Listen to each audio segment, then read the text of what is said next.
I saw a receipt with my name and a price tag of 2,500,000 Nigerian nairas inside my boyfriend's drawer in Lekki Phase 1, labeled Final Payment. When I met Kelvin at a rooftop lounge in Ikoyi 7 months ago, I thought my village people had finally freed me. He was calm, soft-spoken, and had this strange, mesmerizing way of looking at me without blinking. I thought it was romantic. I thought it meant he was deeply in love. I didn't know it was a warning. Kelvin owned a tech company, or so he said. He bought me an iPhone 14 Pro Max the week we met. He moved me out of my shared self-contained Inyana Apaja to his fully furnished apartment in Lekki, with marble floors and a chandelier that looked like something stolen from heaven. He pampered me. Worshipped me. Adored me. Or so I thought. Things started changing 2 weeks ago.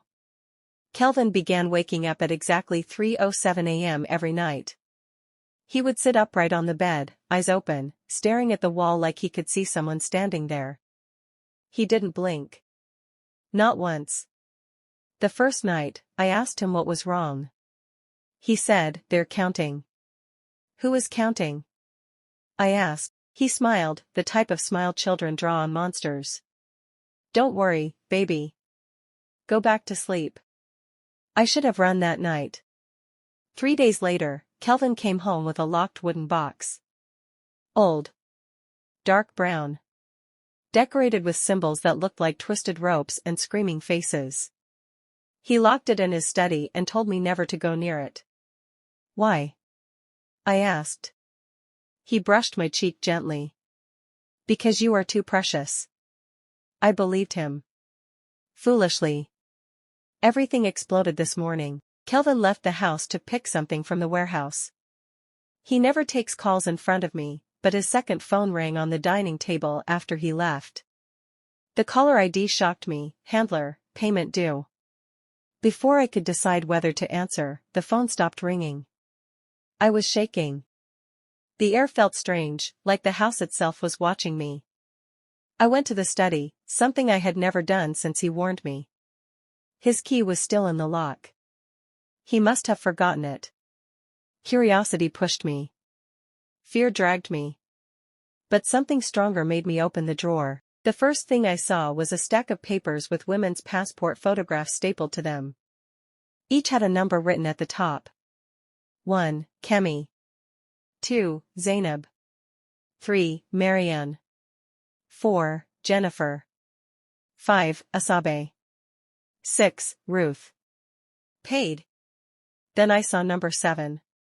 Nora, final payment, 2,500,000 Nigerian nairas. My passport photo was attached beside it. My hands went numb. My legs turned watery.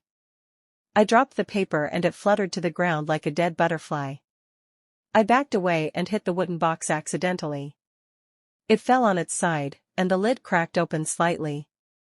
A smell crawled out, rotten, metallic, ancient.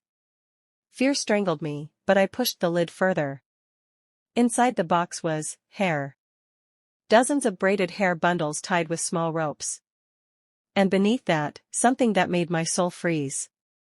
A neatly folded white dress with red stains on the hem. And a necklace I had seen in one of Kelvin's old photos, on his late fiancée who supposedly died in a boating accident. I ran out of the study, my breath leaving my body like steam. I grabbed my phone to call the police.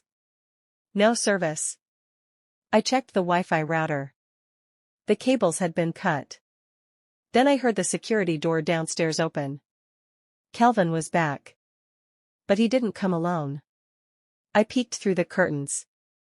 My heart hit my ribs so hard I thought it would burst out. Kelvin was standing with 3 men in black suits, bald heads, and strange markings on their forearms. One carried a metal briefcase. Another carried something wrapped in a black nylon, long and heavy. The last one held a silver bowl carved with symbols matching the wooden box. Kelvin looked up at the window like he knew exactly where I was. And he smiled. Not lovingly. Not warmly. But like someone who knew his prey had nowhere else to run. "Baby," he shouted from the compound, voice calm and chilling, "I hope you're dressed. The ritual requires you to look beautiful." I staggered backward. Their footsteps entered the house. I ran to the bedroom. Locked the door. Pushed a chair against it. My hands trembled as I searched for something to defend myself. I found a metal nail file. It felt useless in my shaking hands, but it was all I had. The footsteps reached the top of the stairs. Thud, thud, thud, they began chanting, a deep, humming sound that made the lights flicker. The air became cold.